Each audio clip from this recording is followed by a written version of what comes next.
welcome to Discmaniacs podcast. This week's cast is brought to you by Inland Flight Club and Tasty Beers. Now it's time for your hosts, Tyler and Dave.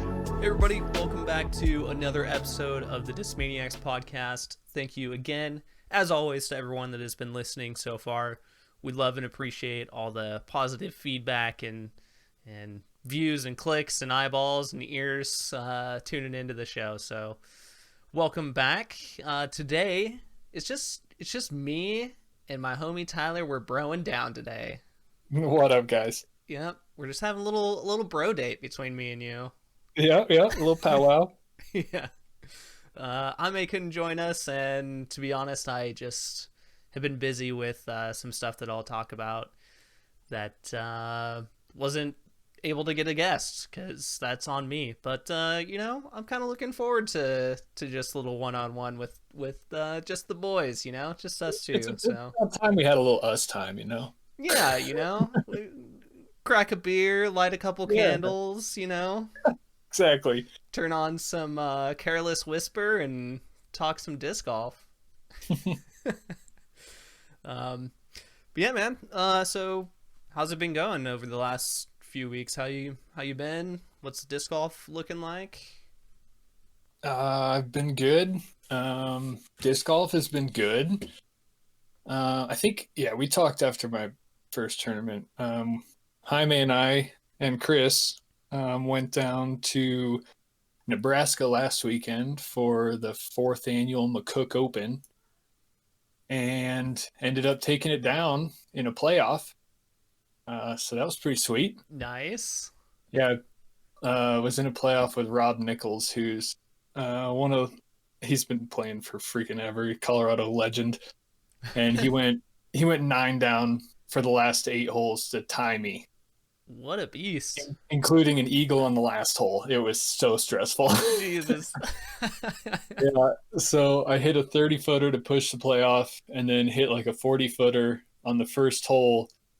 And he was like 15 feet away and dead center spit to lose. Oh, no. And I felt so bad. It was like the weirdest feeling I've ever had winning. Because honestly, had I gone second, I would have just laid up. Like, it was a perfect putt. It just like came out. But I had already made my putt. It was done.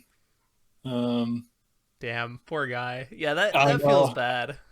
Especially with the run that he had. I mean, he just put the pressure on. Can I ask what kind of baskets they had there? I think that one was like a Mach 3.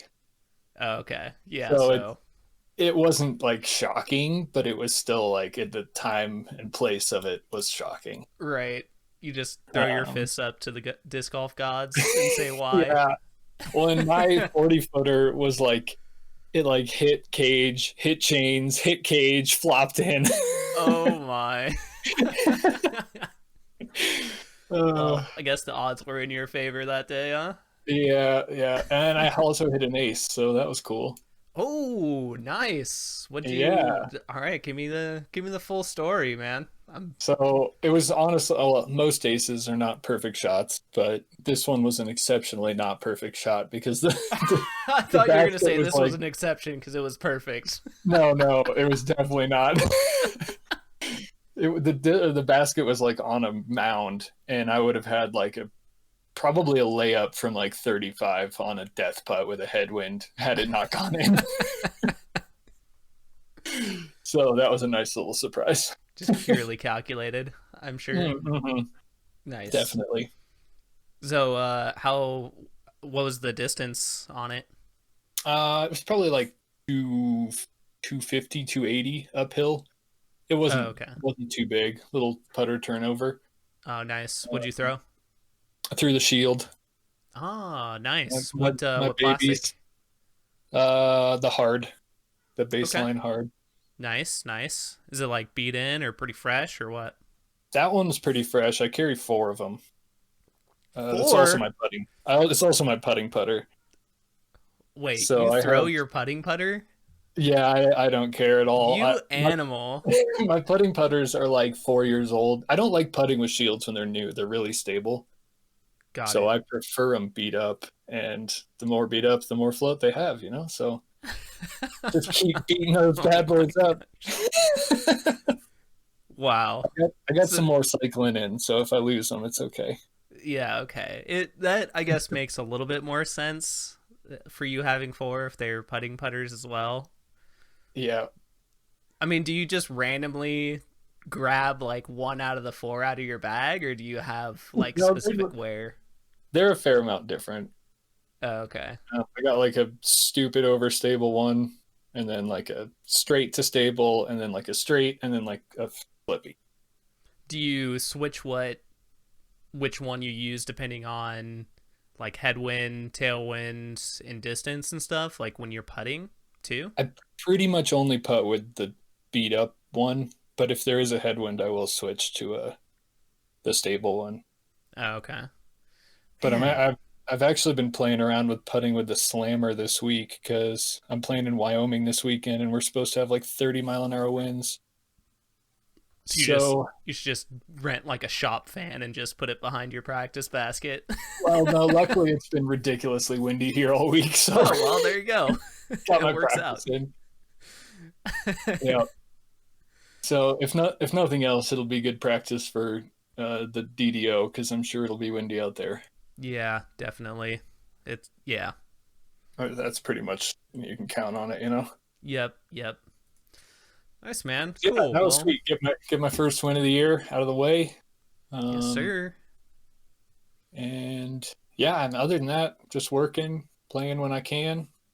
Nothing else too exciting, I don't think. Sweet, sweet. Well, good to hear the practice putting is actually paying off, and Yeah, yeah. knock on wood, not, backfiring in any weird way. No, it's been working pretty well. I've been putting pretty confidently, so Sweet, been man. nice. Yeah. That's awesome. Cool.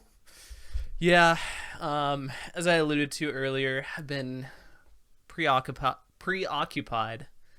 My dog has been sick over the past couple weeks, which those who are listening will notice this episode is releasing a week after it's supposed to. We're supposed to be on a every 2 week schedule, but obviously it's been 3 weeks since the last one. But yeah, he's been sick. Been kind of in and out of emergency vet and regular vet, and switching between a bunch of meds and stuff. So very little disc golf. The amount of throwing that I've had is I have one of the dang it, I wish I had it in the room here, but no, I definitely don't have it around.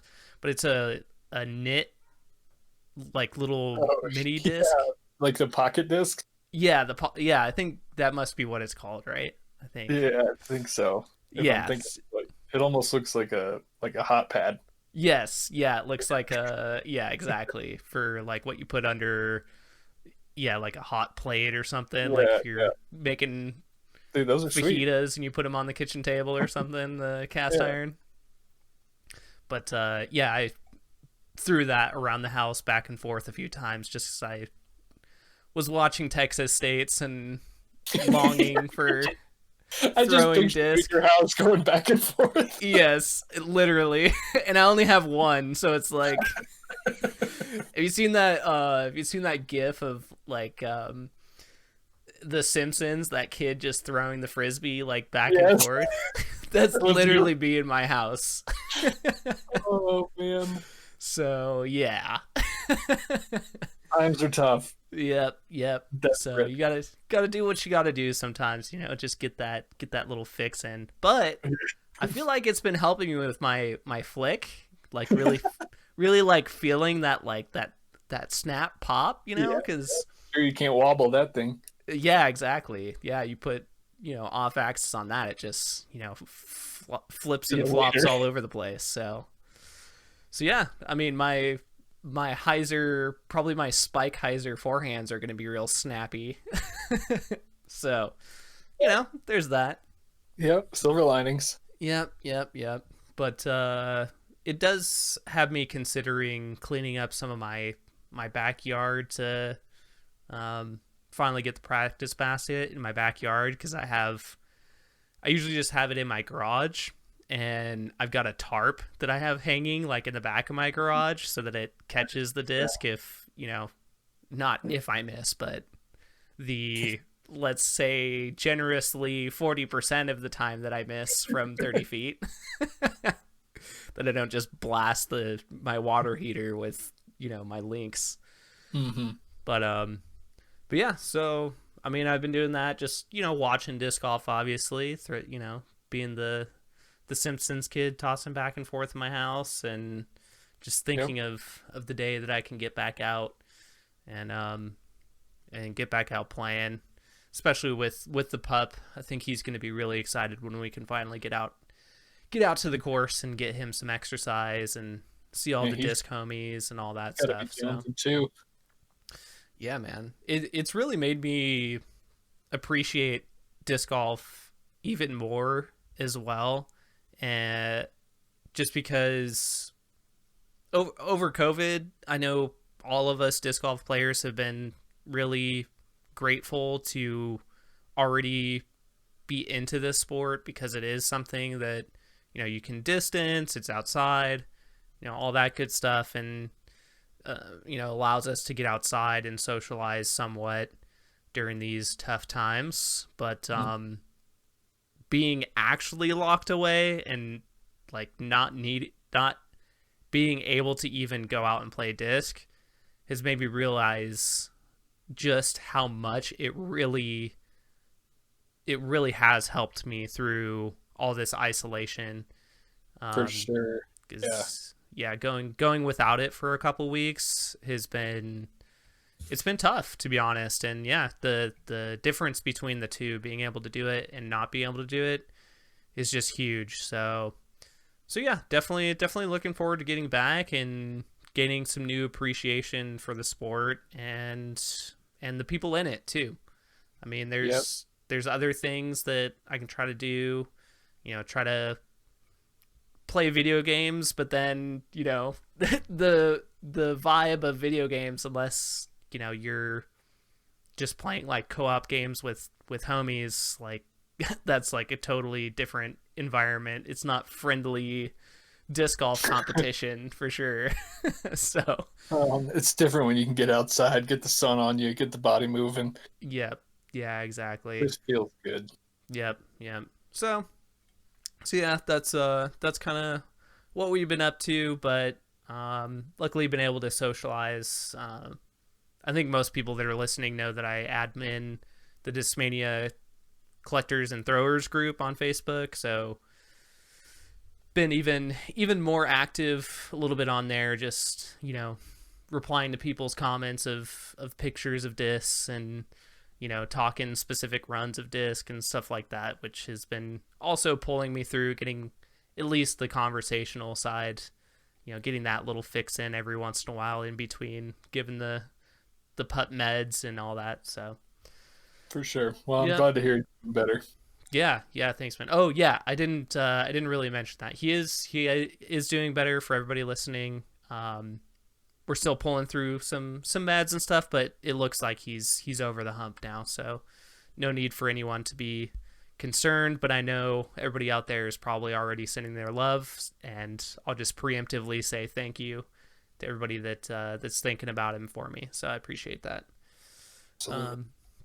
But yeah, man, speaking of watching some disc golf, I've been sitting around stewing, just thinking about the Texas states. Like, yeah, just, I mean, first of all, that course looks so awesome. So sick. That looks like my nightmare course, but I would kill to play it. Just tree kicks into thick. I just have never. Well, I played something like that once in my life, and that was in North Carolina.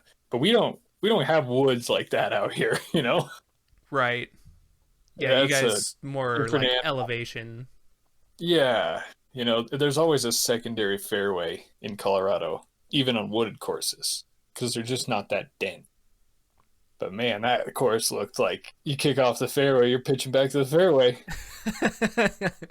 Yeah, I mean, saw that quite a few times. And even if you're in the fairway, if you're like 5 feet off the sweet spot, Yeah, then good luck. you're still scrambling super hard. Yeah. So, yeah, I mean, it looks like a cool course, though. One of the interesting things that I saw was that, including this year now, over the past 6 years, in both the MPO and FPO, the tournament has been won by one of the three highest rated players at that given time. So, Okay. so basically, like, somebody in the top three always wins the tournament there. Interesting. Yeah. So, I don't know. I think Like maybe that's a Texas. sign of like a really well designed course. Yeah, it's You like know? has Texas just figured out like the true test of disc golf? Yeah, and 'Cause yeah, I'm it's kind like of fluke wins would happen on quirky courses or less demanding courses, you know? yeah, or like you get into maybe like you know like we were talking about like super high wind situations or Yeah. I was kind of trying to Well, think if that's a good thing or a bad thing, to be honest. I well, mean, it it doesn't also have to be. helps that Rick has been really high rated and he's dominated Texas for years. I'm Yeah. assuming he has a handful of those wins, right? Yeah, I'm pretty sure. I think Um he just seems to clean up Texas. Like it's just I don't know. He just loves it there. His Yeah, no, putt is I'm good in pretty the sure wind. he's won at least a few out of the last like five. Yeah. So I think Yeah. the only It time was, there was an upset was, oh, you know what? Um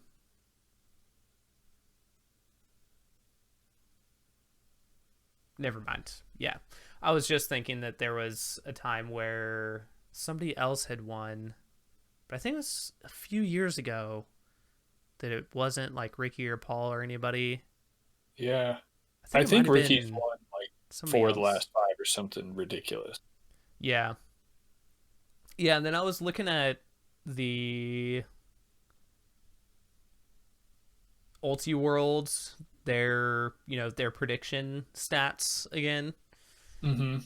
And yeah, I did notice that Ricky overperforms at Texas State's. Like, they have a whole chart where it shows the FPO and MPO players and kind of graphs out Oh, how they perform their rating wise yeah, versus their the current rating rating. differential. Yeah. Yeah, which is impressive because, well, above him is Alex Russell, AJ Risley, and Garrett Gurthey, who are, I mean, they're great players, but they're not as established. Like Ricky, to overperform at Ricky's rating says a lot. Right. Yeah, you have to take into consideration what their rating is in the first Yeah, place. yeah, So, like he's shooting like 1060 average there. yeah, yeah. Which I think Garrett, he was top 10, right? Yeah, he Yeah, got Garrett's pretty high. yeah, he got 5th. And so, and I mean, Garrett does well. I mean, we see him in lead card, chase card, on Yeah, several tournaments throughout the year, every year. yeah. But I would say 5th place is probably a pretty high placement for him on a national tour. Like, I would think he was happy. um, Especially, I just love the fact that Garrett's known for his distance, but he's so good in the woods. yeah, that is interesting, and actually brings me to one of the things I noted, especially watching Matt Oram. That's how Mm-hmm. you say his last name, right? Oram, Oram, Oh, I think it's Orem. Yeah, Oram. Uh, you, he obviously has a unique style where he like kind of curls his wrist by his back shoulder, and yeah. High it reach back. has kind of like a high reach back, like high to low, almost like an air bounce type Yeah, throw. Um, Yeah, it's like a high ultimate throw almost. Yeah, it But kind of is. yeah. But I was thinking about that and wondering if that kind of style of throw for some reason is just more effective in the woods. Like since you're going towards a more high spin and not so much relying on, pure like velocity or speed, like if it's easier to place shots like that. Right. And you wouldn't get as bad as tree kicks either. Yeah, I Mm, mean, well, maybe. I just think I think velocity is like velocity in is equal to velocity out. Like you smash a tree going 80, you're gonna come off that tree pretty hard still. Um, yeah, well, I think he also is just so freaking good. Like I don't think people realize because he hasn't played as much on the tour. right. But I Yeah. mean, I remember listening to the commentary and they were talking about Southern Nationals, the like it's like not sanctioned, and I think his dad started it. And they were saying like if Southern Nationals counted on his PDJ wins, he would have hundreds more. Like Interesting. he's been dominating for years. He just doesn't show up on the PDJ because those aren't sanctioned. But they're huge tournaments, big payouts. They're no joke. Uh, Interesting.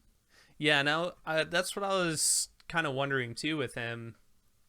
Just as he really is fun to watch, and I've watched a couple interviews he's done with like Johnny Disc Golf and a yeah, couple other ones, and he just seems like a wholesome individual. Like I don't know why, it's just some people when they're holding a conversation, you can't help but smile, you know? yeah, for And he's sure. yeah, he seems like one of those kind of Just, people. just a good old Southern boy, you know. just, Right. just roll tide. Oh my god.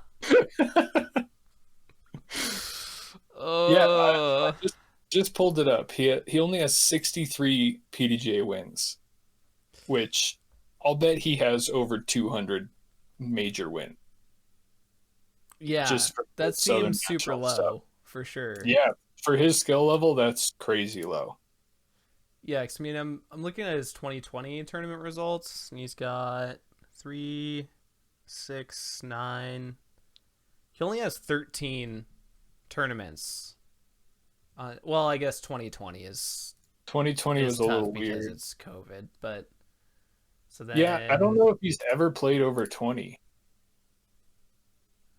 Well, in 12, like 13. 2015, he played 8 tournaments. I guarantee he played more than that.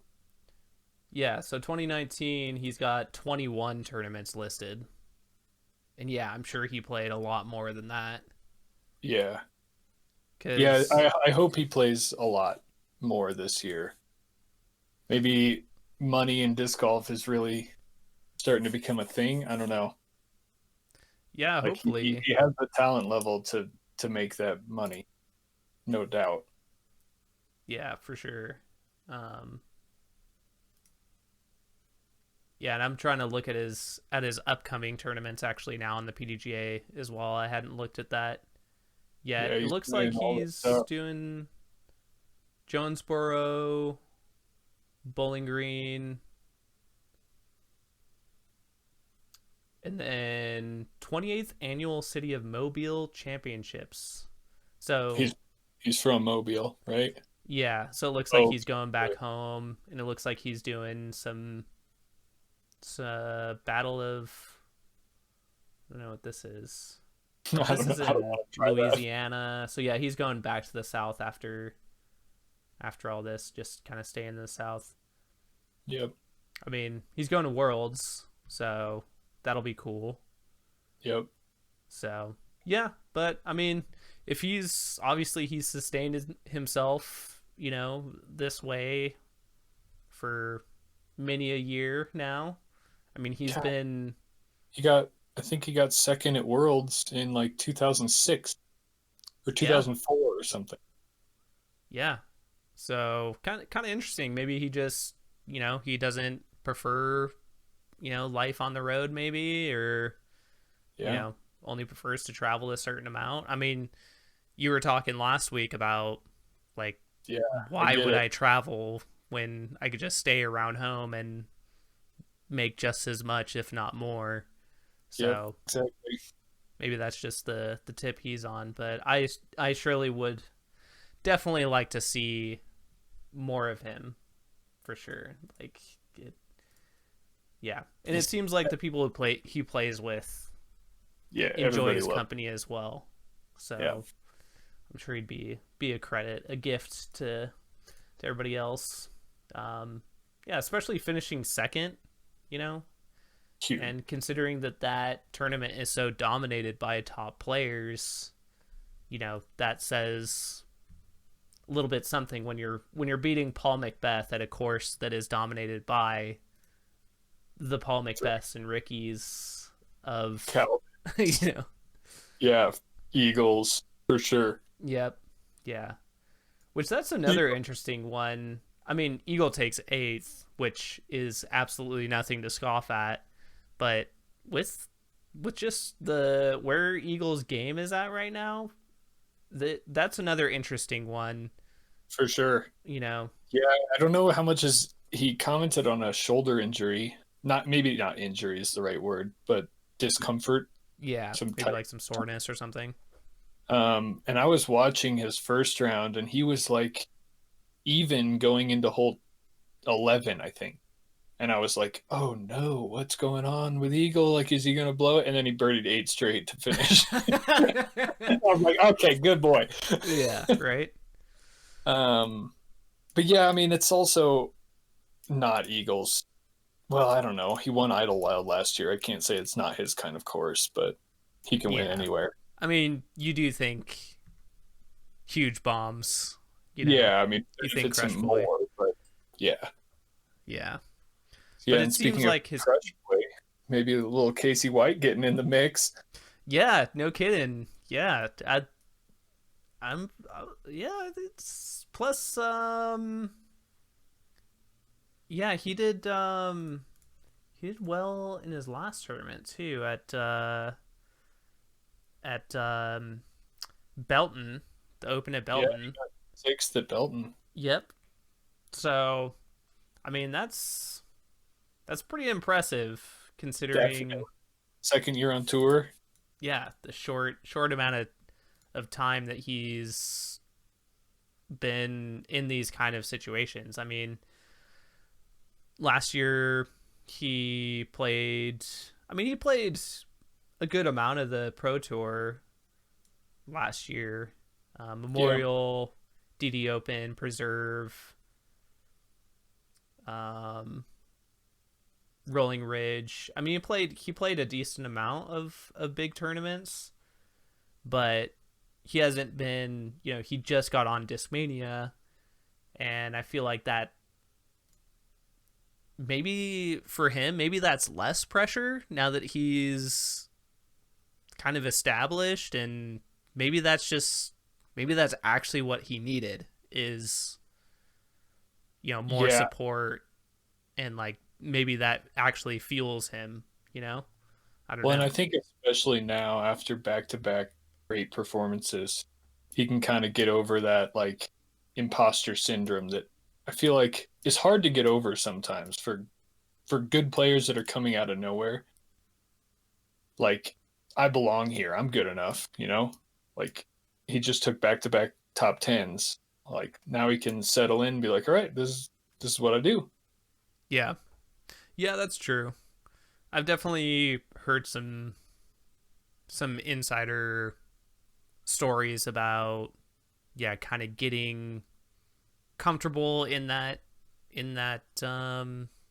environment, because it's got to be a pretty, well, I know for a fact it's a tight-knit group. I mean, there's no way around it. I mean, you don't have to know anybody inside of it to know that, all these people, the top, 20 25, maybe 30 players seeing each other at every single tournament, camping at the same campsites, renting Airbnbs together. Like, these people know each other intimately, and so to get into that group I could absolutely see how that would be its own challenge and its own mental stress in its own of, I'm around these people all the time and everybody else knows each other, and I'm the new kid type thing, right?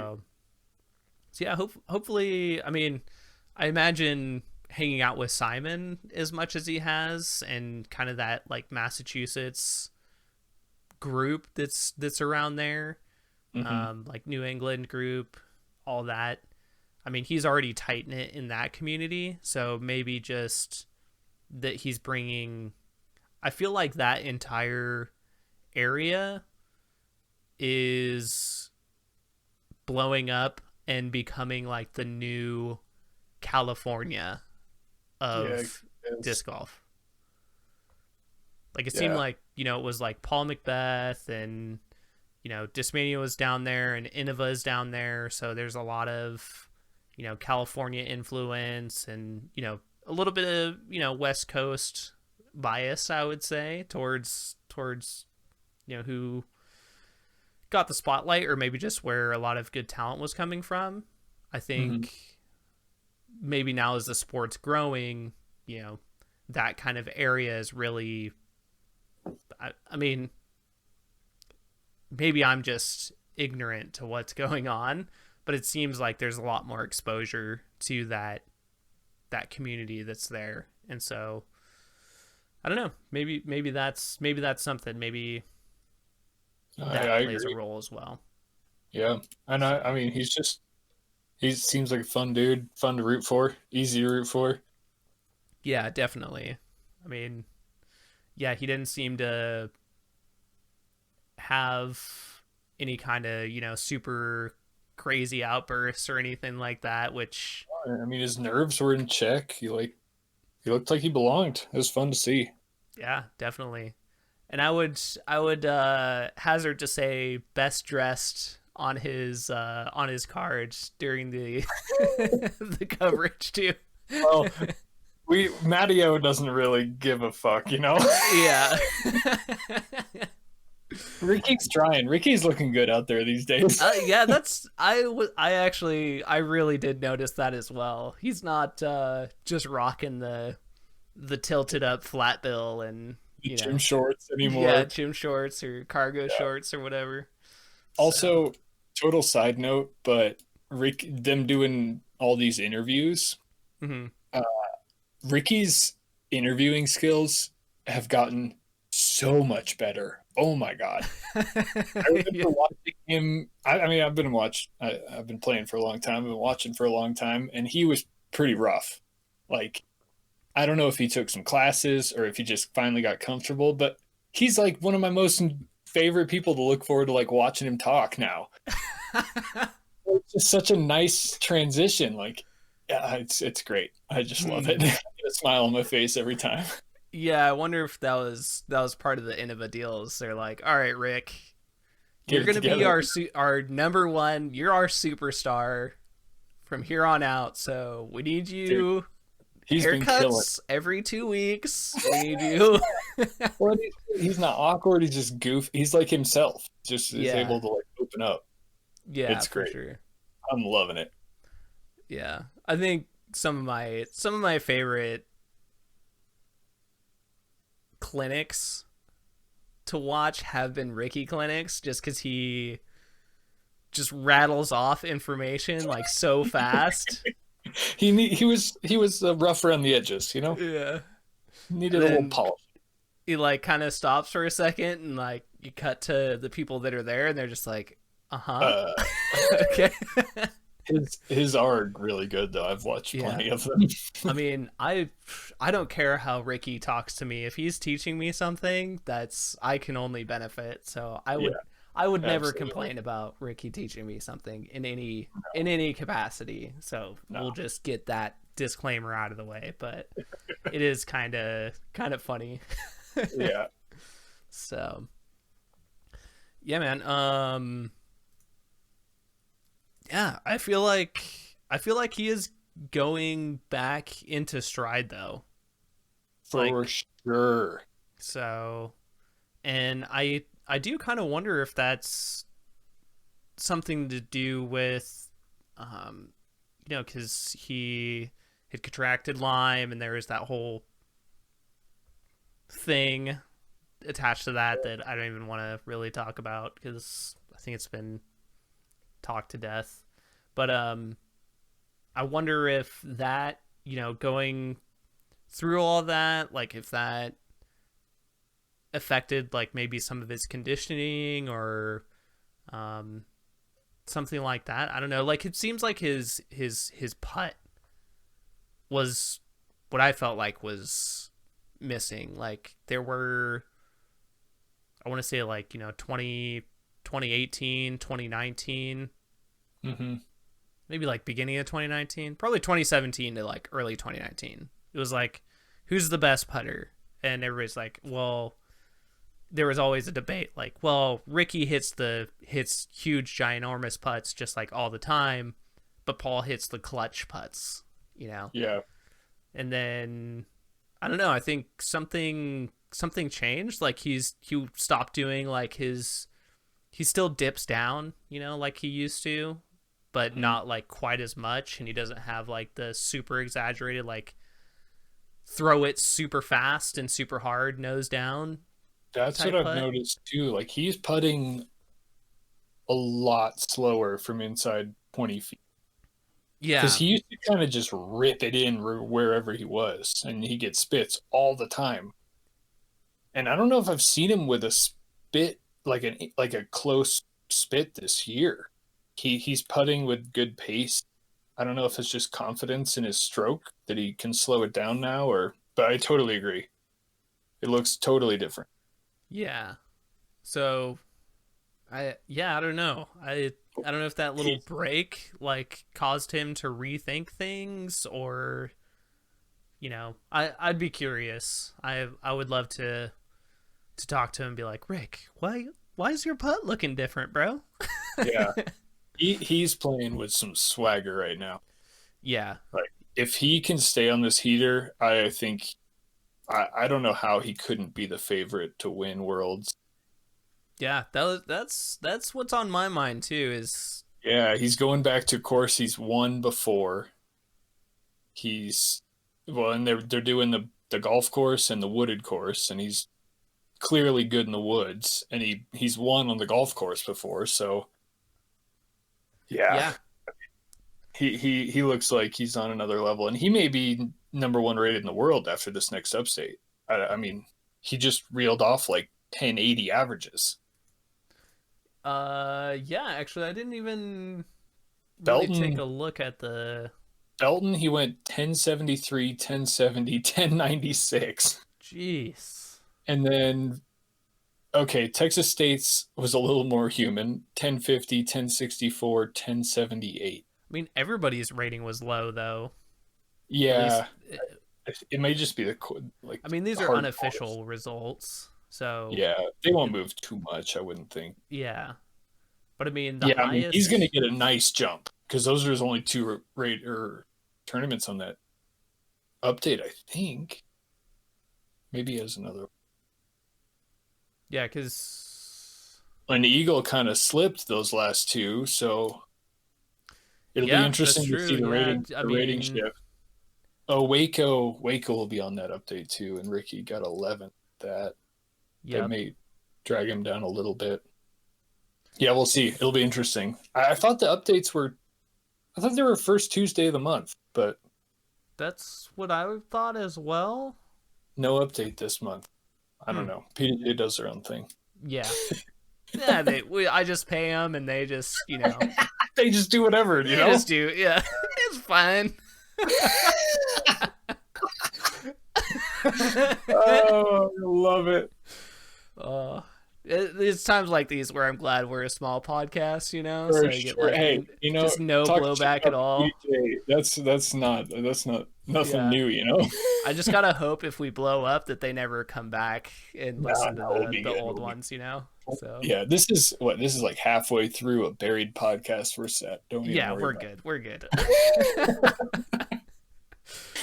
Oh man. Yeah. it. So yeah, I definitely think he's like you said. Yeah, he's seeming confident, both in his play and appearance and conversation, everything like that. So I mean, hey, more power to him. I wouldn't mind seeing another Ricky win. I mean, I'm obviously biased. I'm a Discmania fanboy, so I'm hoping Eagle gets it. Yeah, I mean, I am too. I'm a Colorado fanboy, so we're on the same page with Eagle. There you go. I'm also just an Eagle fanboy. I love that kid, Yeah, and I'm still calling him a kid. I refuse to accept that he's an adult now. Yeah, I don't know. Yeah, maybe I need to see him like driving a big truck or something at some point, or like I don't know what it's gonna take for me. Maybe if he picks up like whittling or something, or something. He starts making his own leather belts or something like that. Don't put it past him. Except it won't be leather. It'll be like hemp. Oh yeah. He's from Colorado, so hey. Yeah. Vegan all the way, man. Yep. Yeah, that's true. Oh yeah. I'm dumb. Of course. Jeez, that completely flew over my head. Wow. It's okay. Jeez. I'll give you a second take there. I appreciate it, man. Yeah, I'll edit that out totally. It's been a long week. Don't worry about it.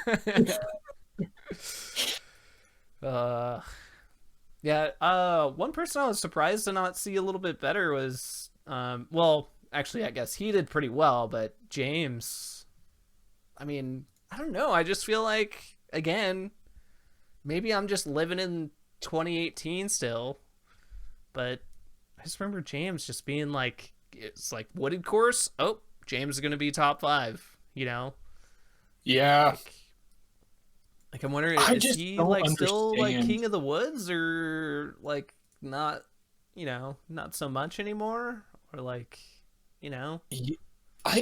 For me, he's a phenomenal woods player. I just don't understand how you can be that good in the woods and not have a forehand. Like it just doesn't make sense to me. Like it doesn't make sense.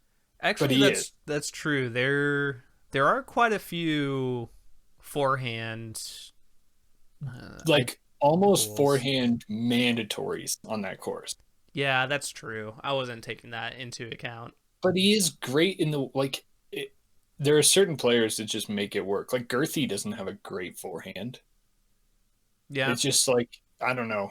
It blows my mind. Like, how do you do that? Yeah, I guess we'll see over the next little bit. Yeah, we do have like Idlewild, and there'll be plenty more wooded courses for him to. I was watching the Lone Star Classic, Austin, Texas, who apparently had $30,000 out of cash. Ooh, which Matt Oram, well, spoilers, Matt Oram won.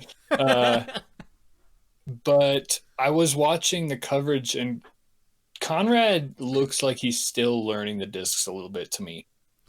He had some shots where it looked like he was throwing the line he intended, and it didn't end up where he intended. Yeah. And it was windy there, so it may be a little wind, and I don't know. It's hard transition.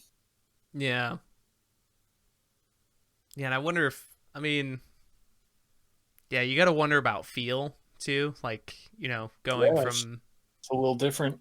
Yeah, like going to the overmold and whatnot. I'm not talking crap about the overmold because I think there's some really cool possibilities for it. But it's just different. the science behind it is really cool. Like I actually really hope that MVP, I mean, who knows? I admittedly have not thrown like hardly any MVP discs, but I really hope they perfect that craft, because I think what they're doing, it makes sense. Yeah, and from what I've heard, their mold consistency is awesome. Oh, I like that.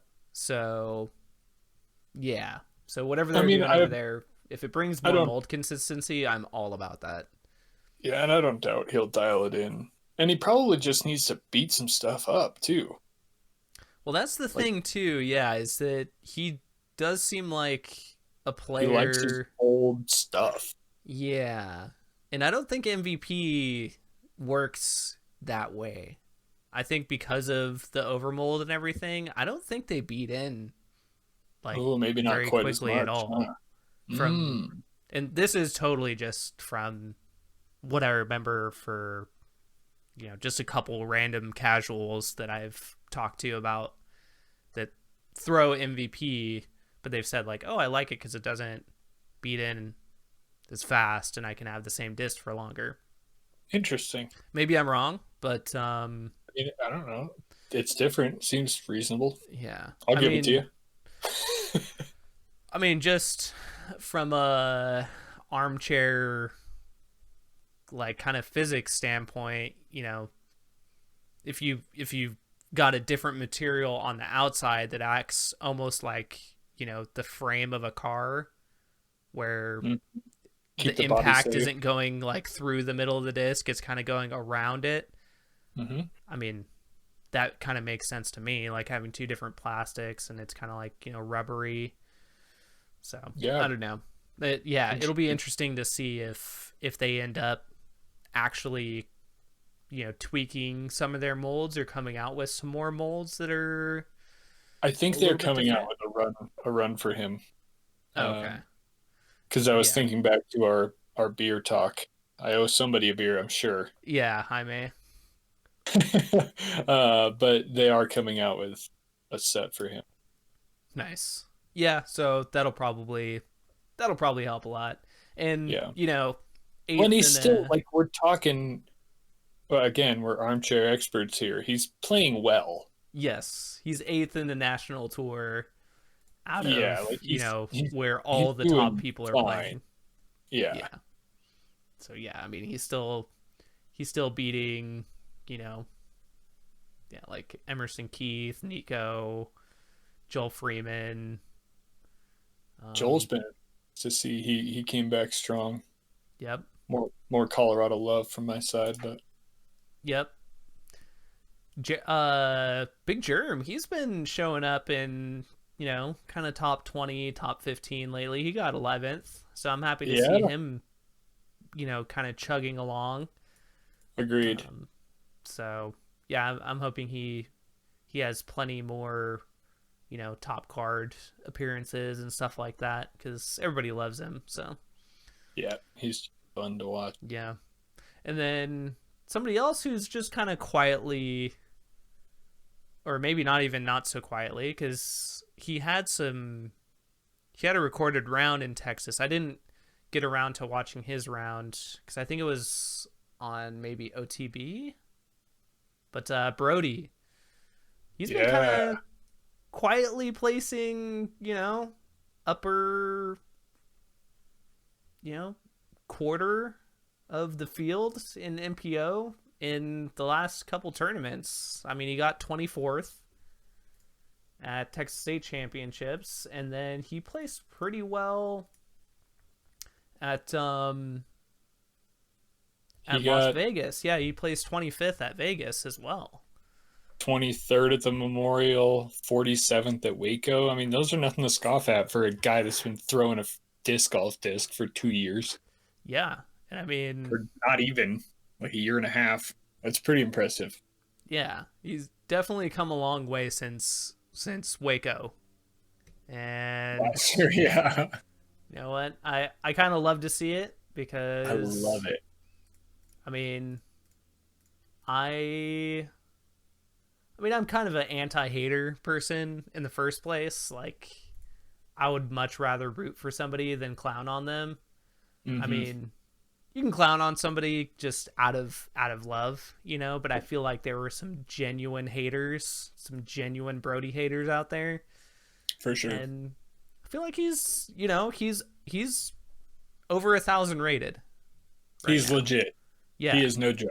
And climbing, because his He'll go up. ratings were like 1035, 1010, 1025, unofficially, of course. But his rating's just going to keep going up. I mean, he's on his way to probably getting over 1010 pretty soon. I would guess. And so I have a funny story.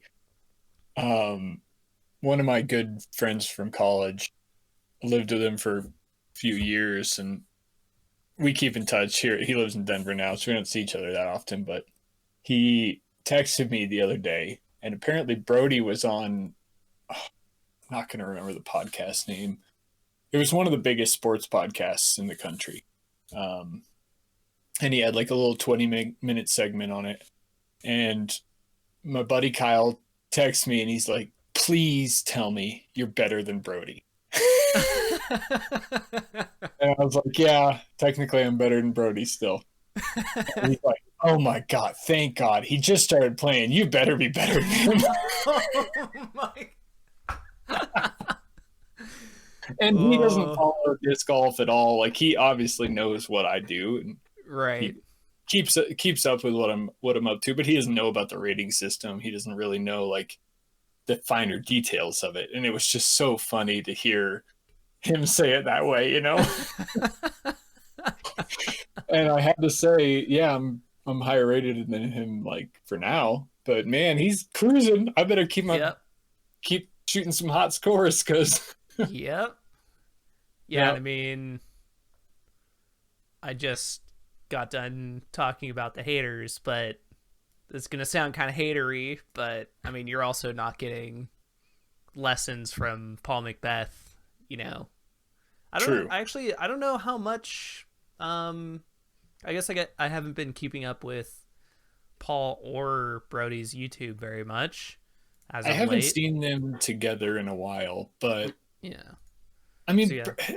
it's just athletes in disc golf. Like, the more athletes, like Brody's, I'm not like a Brody lover. I'm not a hater either, but Right. he's an athlete. Like, he's played competitive sports his whole life. He's going to get good at whatever he wants to do. And disc golf is not that hard to get decent, you know? Right. Like, he's putting the time in. He doesn't, this is his full-time job. Yep. And it's cool. I absolutely love it. Yeah. Yeah. So I'm just kind of like, where you at now, haters?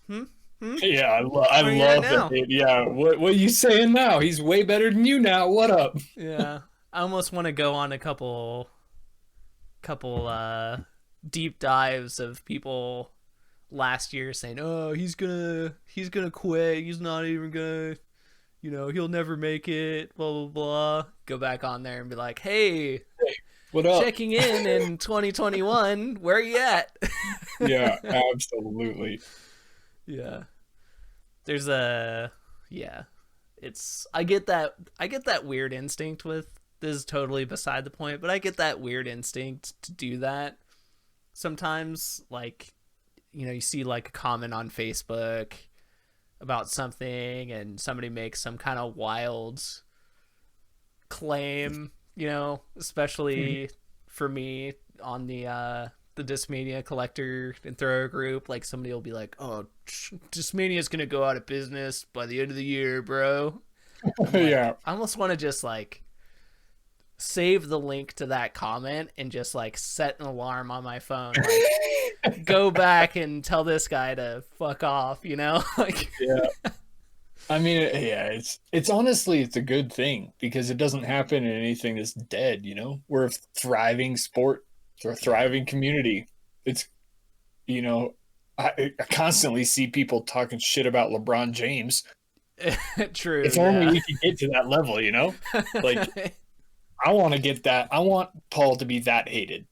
Yeah, that's true. That should be the goal of the sport. Yeah, that's true. Yeah, There the will haters always be. makes famous, I guess. So Yeah. there is that. You're right. I should look at the other side of the coin a bit more as well. So, Yeah. Embrace the but fame. it's not going to stop me from scoffing at them though. No, Deep yeah, scoffs and deep I'm with you sighs. on that 100%. Just playing devil's advocate here. Yeah. But yeah, also on the FPO side, Alexis, I'm gonna totally butcher her last name, Mandahano. Yeah, I think you nailed it I actually. think I nailed it. It's sweet. Yeah. But yeah, I was enjoying watching some of her play there as well. She is clean.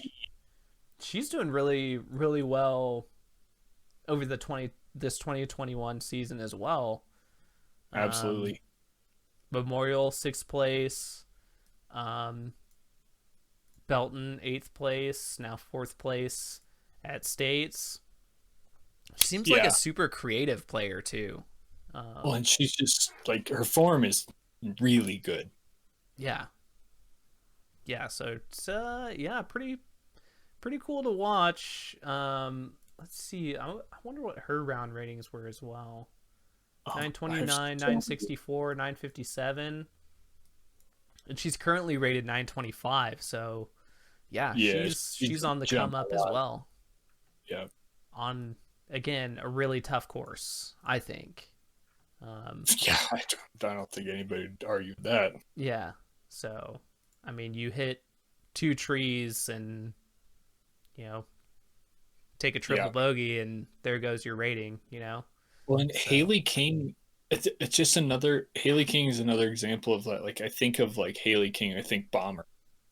Yeah. But wins in a wooded course. Like, I love seeing that. Shows they have like all the control. Yep. And again, her putting looked super clean yet again. Yeah. So I think for me, it was good to see it because she's kind of struggled to start the year, if I remember right. Well, struggled is a relative term. Yeah, I mean, compared to personally expect Haley to be right there with Kat and Paige. Yeah. Every turn. Exactly. Yeah, with her skill set at Vegas, like you said, we kind of think about her just bombing stuff. Definitely expected her to be like top 3. She ended up placing 5th, which again, not scoffing at that. That's amazing. Yeah, it's great. But she's an elite. She's an elite. She's like a Ricky, Yeah. We figure she'll be top 3, and I mean, it's no secret. FPO kind of the split between the top, I want to say 5 or 6 players and the rest of the field can be kind of drastic on a lot of tournaments. Yeah. Although Texas State's kept it pretty tight. Yeah, not too bad. I mean, I think the biggest drop off was between like 3rd and 4th. I think 3 down, 4 down, and 1 down, but that's not too bad. I mean, honestly, the biggest split was Haley winning. Yeah. Oh, yeah. Yeah, you're right. Yeah, there's 3 strokes there. Yeah, you're actually right. Yeah. I think it spreads more when it's a wide open bomber course. Yeah, that's true. I mean, there's like an elite distance with the ladies, but they all have the skill to like compete on a course where they can all reach the holes. It's just there's a handful that can throw it 100 feet farther than all the other women, so it's hard to keep it close, Yeah, that's true. I think the tour has been doing a good job. It's a total side note of I don't know how the general public feels about the ladies' tees, or more specifically, the ladies feel about the ladies' tees, but I feel like they've been doing a better job of making it more like competitive within the field. Mm-hmm. Because it kind of used to be like you just throw a huge bomb and then you throw an upshot and then you tap in for a lot of those longer holes, where now they're making it more like risk reward, more like bonus birdies, that kind of stuff, which is good. Yeah, At least from my perspective, from a spectator perspective. yeah, I also get that vibe as well. I remember, I'm trying to think of if it was last year or the year before, where they had the women's worlds, and people were just super upset that all the holes were fairly short. You know, Yeah, trying to yeah, I remember do which year remember it that. was, but yeah, I mean, I think that was a little too extreme for me. Yeah, You know, keeping I it probably in like that like 380, you know, some but 400s, stuff like that, I think is totally doable for, yeah, all I the mean, top 10 players at least, you know? well, it should be relative. Like there are certain holes where Eagle has a distinct advantage, and that's fine. Like you should have an advantage for throwing really far, but it shouldn't be every hole. Right. Um, I come across this a lot in Colorado where we have. I feel like our state is known for three and a halves, like par three and a half. It's like it's unreachable unless you do something completely crazy, but everyone's gonna three it. Yeah. Or you So like get a nice like 50-foot jumper yeah, in. exactly. Like and I hate those kind of holes, and I feel like the FPO field has been dealing with those kind of holes for years, where they keep them on the men's course, but they don't throw as far as the men, and it should be adjusted. Like it should be, in Yeah. my opinion. Yeah, just for the style of play.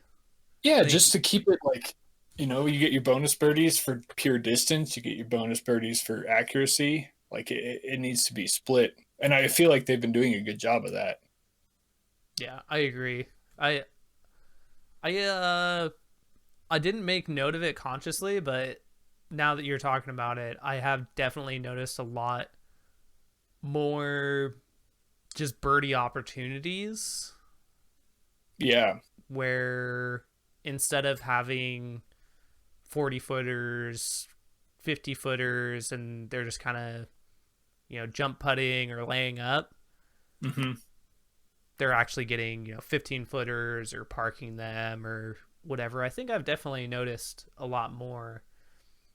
I I think know. it is a good combination of the level of skill that is developing, with disc golf blowing up, and we talked a little bit already about the science behind disc golf. Some of the like the disc golf strong, and you know, um, we're learning a lot more about form these days, about you know what's healthy and sustainable form wise, and there's just a Hmm. lot more information now, I think, for those that are growing into the sport, both on the men's and women's side. So I feel like distance in general is getting better, and Hmm. accuracy for sure. Like we're just going to continue to see more and more improvements.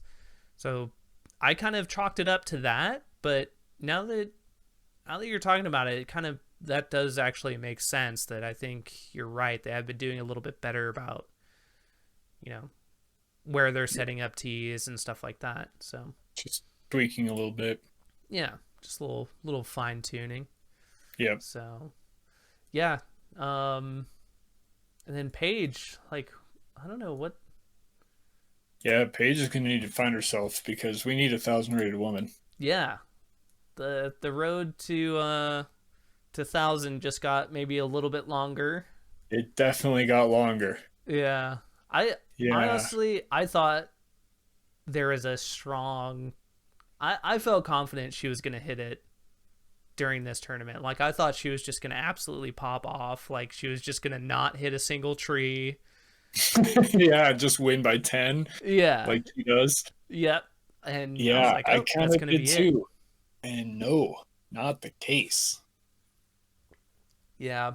So, but I'm still confident that she'll hit 1,000. I'm sure she's still confident too that she's gonna I do am it. too. And it also blows my mind. Yeah. Truly.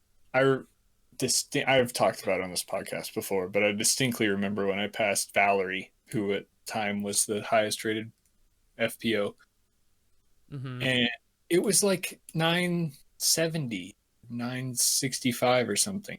It's like so proud. Now it's freaking 1,000. Like, it's insane. Yep. Well, she's got Jonesboro coming up. I Jonesboro think, should play to her strengths a yeah, lot. I think, I think that's going to be a huge boost. No, where is What is the OTB OTP Open? open? What That course new is name? that? I don't even know. Stockton, California? Help me out here. Yeah, I don't even know what course that is, to be Oh, honest. Swenson Park. Swenson Park. What are they doing out here? Oh, it's the San Francisco Open. That should play to her strengths too. It's like a Oh, tired got ball it. course that's epic, and I really want to play it. Yes. Yeah. Actually, yeah, I Okay. haven't. I haven't So the looked at next that two course. look great for her, Yes. Yeah, I definitely agree. and then Santa Cruz, who knows? Yeah. That could go anyway. Yep.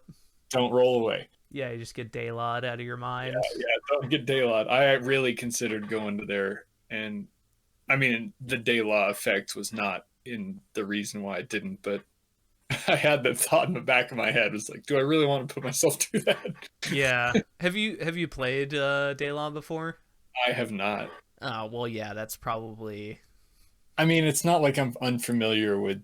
We have those terms out here on the Colorado mountains. You get plenty of rollaways, but Yeah, I just think Daylaw has its own the hard pan mixed lines. with the rollaways does look interesting. Yeah. I, We I don't I have. think Daylaw is one of those courses because there's quite a few blind holes too. So I mean, I'm sure you would go out and practice the course for a while, Oh yeah, but it'd be tough. If I I were mean, you, it would be tough for me to justify spending the money to go out there and yeah. It's just a bucket list course, you know. yeah, definitely. At this point, I'm like, I just want to play the courses I really want to play. Yeah. But you can't throw the top of the mountain shot anymore. I think they changed that now. Yeah, I heard that. That's a big So bump. you missed out on that one. But I'm sure you guys got plenty of Yeah, we throw got some top down the giant out hill. here. When you come on out here, we'll show you some top of the mountain stuff. Yeah, I'm sure that'll be true top of the mountain. And then hike back up the mountain, throw Yeah, up the yeah. mountain, It'll be like top of the U.S. stuff. throw off of one mountain onto the side of the other mountain. Yeah.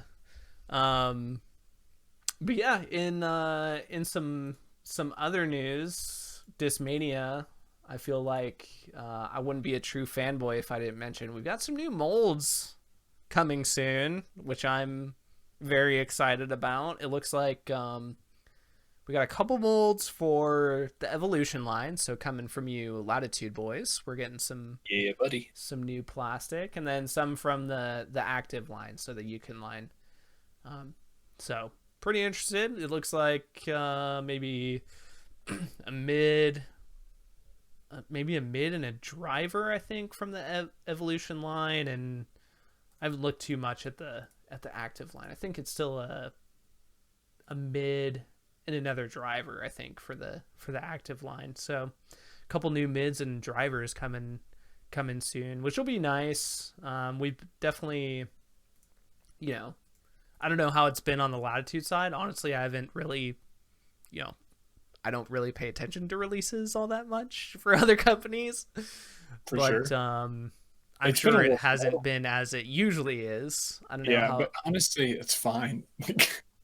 Between the three companies, I feel like they put out so much plastic. I'm like, oh my bag is so happy. I don't need all this stuff. Right. But they also just released the Evader, which I'm like, ooh, that's a new toy. I really liked it. I want to put it in my bag. So we'll see how that goes. So what is that? It's like an overstable 7-speed. Oh, okay. Not like stupid overstable, but you can watch me throw it on my Instagram. Oh, Ooh, shameless plug. Let's go. like you haven't plugged anything so far. Well, it's in, just my like, name. Just Tyler You'll find Liebman. it. Well, there you go. Go follow Tyler on Instagram so you can see him putt in the wind and throw a new disc.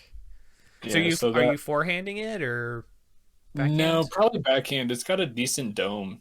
I don't like forehanding domey discs, but Mm, they just don't come out clean. My form's not good enough. gotcha. But So what? it flew nice and it feels like it fits a slot that I don't have. So we'll see. Yeah, what is it? What does it kind of fit? That's what I was going to ask compared to what you currently have. It's where kind of is a, it kind of? it's kind of like a speed fit. Like it flies really similar to other discs I have, like the Getaway. It's kind Okay. of like a Thunderbird-ish thing. Mm-hmm. Like it's, just like a stable fairway, but it's kind of like that weird speed, weird distance where it's a little slower, a little more controlable. Yeah, when you have that tweener shot, you don't Yeah, I really don't want to know. throw your mid. And I really like throwing slow discs when I can. Um, I'd rather power up on a slow disc. So yeah, we'll see. We'll give it a couple of goes and see if I end up throwing it. Give it the old college try. Yeah, exactly. What plastic are you throwing it in? I have it in the Lucid, so like the candy plastic. Yeah, nice. Did they release it in others or just Lucid for now? They did do a limited release in the Chameleon, Ooh. which sounds pretty nice, but they sold out like within like 14 seconds or something. So Oh man, they didn't get you the hookup? no, we get the prototypes. So right now I just have the Lucid, and Oh, okay. yeah, the other ones are gone. Yeah. Have you noticed flight characteristic consistency, like differences between the Lucid and the Chameleon? Oh yeah, big time. Chameleon more stable? Way more stable. Okay. Cool. Yeah, no doubt. And